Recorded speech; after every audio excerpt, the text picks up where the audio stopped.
Hi everyone, it's Penny Black and Jill Foster here with video number 5 in our Permission to Play video series. And this card sketch that we're working with today is called Stitched Frame Fun. So we all have those wonderful stitched frames, and I still love mine. I think they add just that perfect finishing touch to cards, and you can go as simple or as extravagant as you want with them. So I'm going to keep things simple today and make 4 cards using some stitched frames. So the stitched frames I'm using are from Penny Black. They are our Elegant Stitching stitched frame die set, one I dug from my stash. And again, before we start, what this permission to play is all about is giving yourself permission to know that it's okay to make simple cards. It's okay to do the same sketch and layout over and over and over. If you love it, just go for it till you're tired of it. It's okay to mix old and new products, which I'll be doing in today's video. It's okay to be creative and not productive, so you can have die cutting sessions, stamping sessions, work in batches, and not comparing your cards to other people's cards. Your recipients don't do that, and it just is a joy stealer. Now, 3 hacks for simple cards you're proud of are embossing folders, quality images, stamps or dies, and strong colors. So I'll be implementing those 3 hacks as I make these cards today. So here's a look at the sketch. We've got our stitched frame die up near the top, an embossed background, which leaves a little bit of a border down at the bottom. And I think that little border at the bottom is just the little switch up that keeps this from looking too boxy. That's just a card with a stitched frame in the middle. Now, I did a lot of prep beforehand. If you haven't seen that video yet, I'll link it down below that shows sort of my prep process for all of these permission to play videos. And here is what is in my envelope for this sketch. So I like to prep for about 3 or 4 cards for each sketch. And I've got my embossing that is done, and some on colored cardstock, some on white cardstock. My stitched frames are cut, and now I can just play and have fun, grab some stamps. I'm grabbing some new stamps and some older stamps. So this is Penny Black's stamp, Man's Best Friend. It is a classic, a fan favorite that's been around, and dug this from my stash. I've done all my stamping onto Canson 140-pound watercolor paper using Ranger Archival ink in the color of watering can.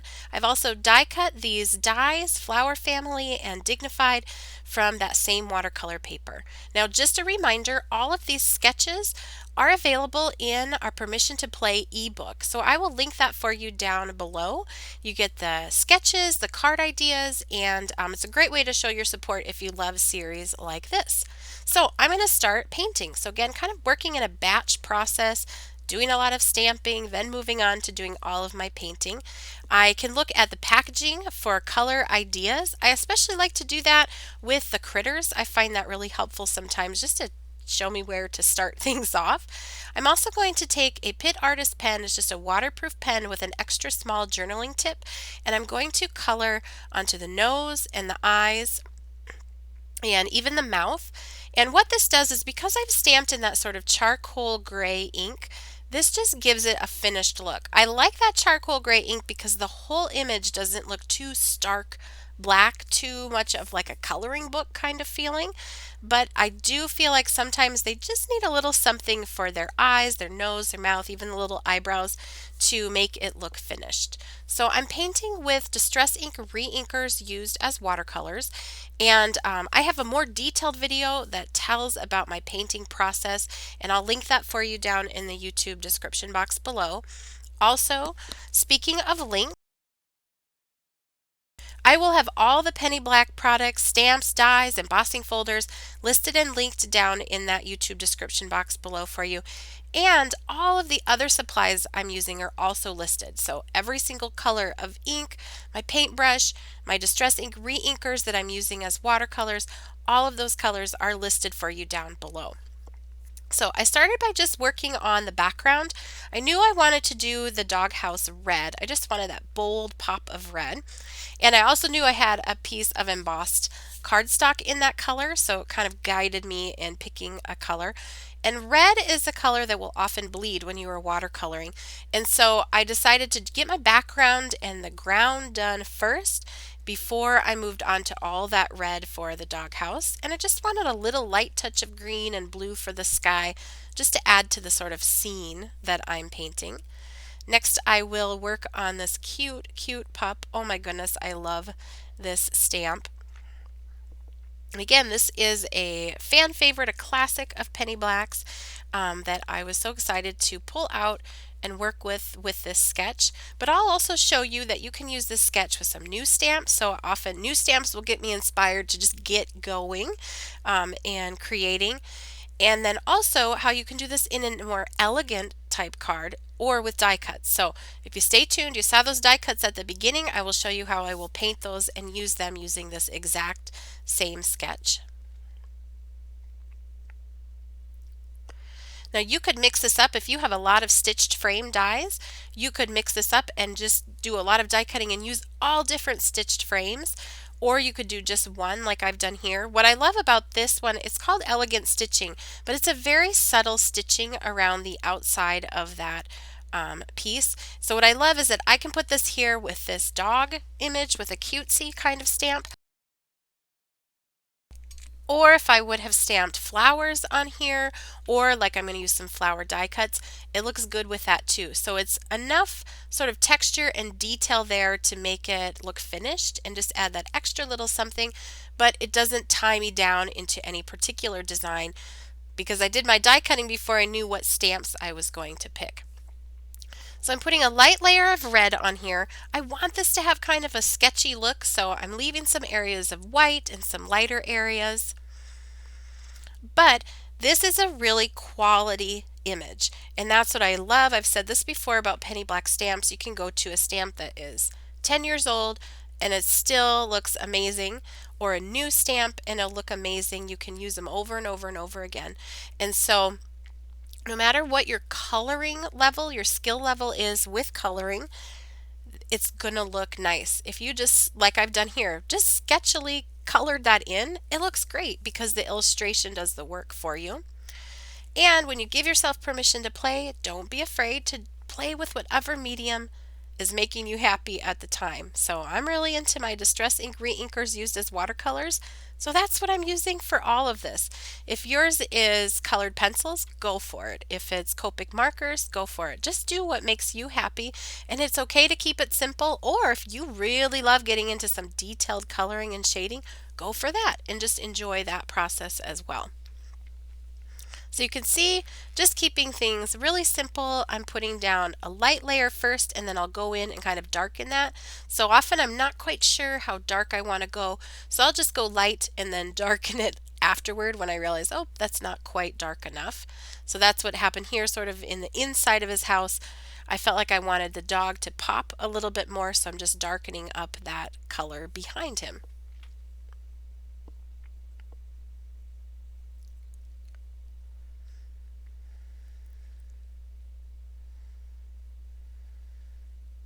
Now, one thing that's nice about this system and kind of batching things is that if you have just a little bit of time to work on something, if you have a plan, if you have a sketch, if you have your envelope ready, if you've picked out your stamps, you can do all of those parts of the creative process in little bits of time. So you can just get your papers out that you want to use for the sketch and then just pick the embossing folders at another time. Maybe you just sit down and have an embossing session and a die cutting session when you are watching a show or a movie, then the stamping. So you can just know that even if you only have 10-15 minutes, or if you're a little reluctant sometimes to get started on a card, sometimes for me just giving myself permission to be like, just try it for 5 minutes. I'm tired, but usually once I get going, then I get that creative outlet going and I keep going much longer than 5-10 minutes, and I feel so much better once I do that. It's just sometimes hard for me to get started. So by breaking this up into little chunks, having a starting place with a sketch, it helps me to get started and get in there and kind of avoid that just sort of resistance sometimes we have. Now I decided I wanted to just darken up here sort of under the eaves of that doghouse. So I'm grabbing the fired brick Distress Ink Reinker and putting that over that barn door that I had already painted, and it was dry. So I can go ahead and put this right on top just to add a little bit more shading to that doghouse. But again, you don't have to do that. I just find that fun, so I will do that. I put the color down straight from the palette where I wanted it to be the darkest. Then I rinsed off my brush, patted it on my paper towel, and then blended that down into the lighter color with a brush that did not have very much water and did not have any paint on it. Here we'll get his little bowl.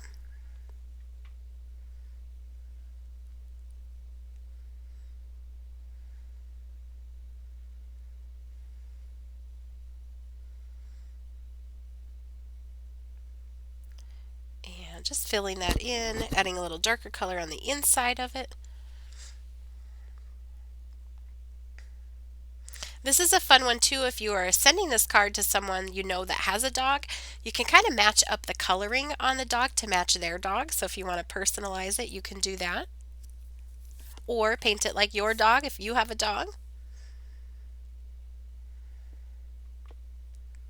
Now I'm going to set that to the side, and now I'm going to keep going in sort of my painting mode, and I'm going to paint those die cuts. So this is a great way, one, if you want to do like take this in a different direction, a more elegant, more feminine sort of look than the critters.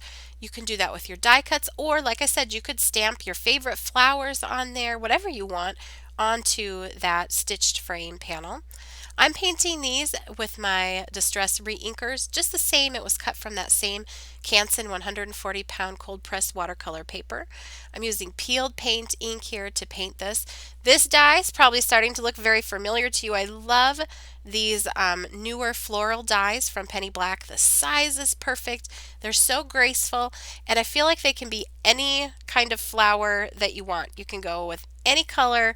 You can go any color on the greenery that you like, more turquoise, more blue, more green, dark, light, and they just always look right when you do that. There's no wrong way to do them, and for me that is just fun. That is playing with color, which I love to do. So I'm also putting some forest moss Distress Ink Reinker sort of down near the stems and near the bottom of those leaves. And then here is the flower from Flower Family. Again, probably looking familiar because I just love these dies, and I'm going with it. If that's what I love, I'm going to use that. So here I'm putting down some Broken China Distress Ink Reinker. I've painted that whole part of the flower and just sort of blended it out. Then I'm going to pull some Faded Jeans while it's still wet and put that towards the center. Kind of let that blend and bleed out and those two colors mix on the flower. I'm finding that's a color combo that I really love, the Broken China and the Faded Jeans. I'm going to dry that with my heat tool, and then I'll go in and get the stem painted.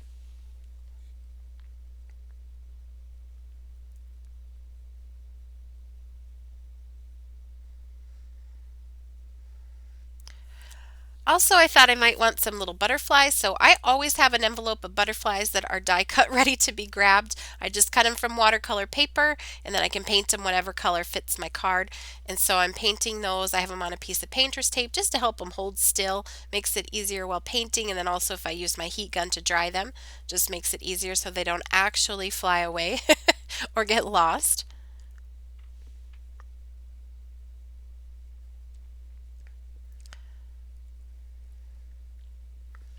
And then now I'm going to grab that paper that I already had embossed. This is with Penny Black's variegated embossing folder. Now I always like to try to, if I'm using colored cardstock, go a little bit lighter than what I usually would intend for the color to be. So I'm using sort of this corally, almost pink kind of red color when I want it to actually be a nice sort of brick red.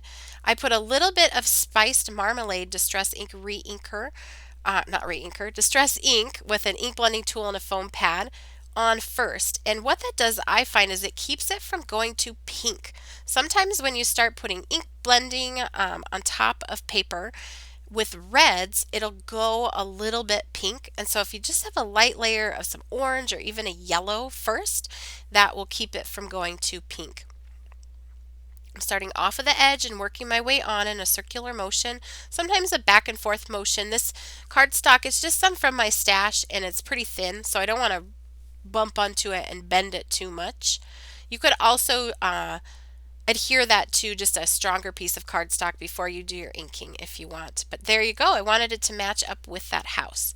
So I've put that onto my card panel, standard size card, and then I'm going to add my stitched panel right there, leaving that border down at the bottom. And here I put my sentiment on a chat bubble. So just another way to add a little interest to a simple card. Add some die cuts for your sentiment. You don't have to, but it is just another fun way to add that on there. And I love the sentiment that comes with this stamp set. And then I'll add a couple of these butterflies on here to balance out the design.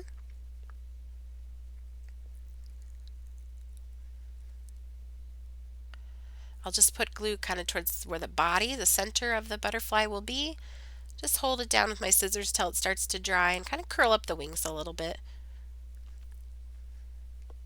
And then I'll add a little tiny pearl, self-adhesive pearl to those, just to finish it off. So here's a look at all of the cards I created using this sketch. So here's the one we did together. Next up, this is just all one layer with a sentiment at the top, cute little Hedgie from our Hedgie Adventures set. Another super cute one with her birthday cake, great for birthdays. And then here are those die cut flowers and a few of those leaves, a little twine bow, and there is a nice elegant version using this sketch. So I'll have still photos here of each card at the end of the video. I'd love to know what is your favorite, and if you're inspired to maybe pull out your stitched frames or get some stitched frames to create some really simple cards but that really pop and you can be proud of to send and give yourself permission to play. Be sure you hit subscribe because there are lots more videos coming in this series. We're only halfway done. Hit the bell icon so you're notified when the next video goes live. And be sure to subscribe, and I think I already said that. But you can connect with Penny Black on Facebook, Pinterest, Twitter, as well as at Instagram, our website, and blog. Everything is linked for you down in that YouTube description box. Thanks for watching, and happy stamping.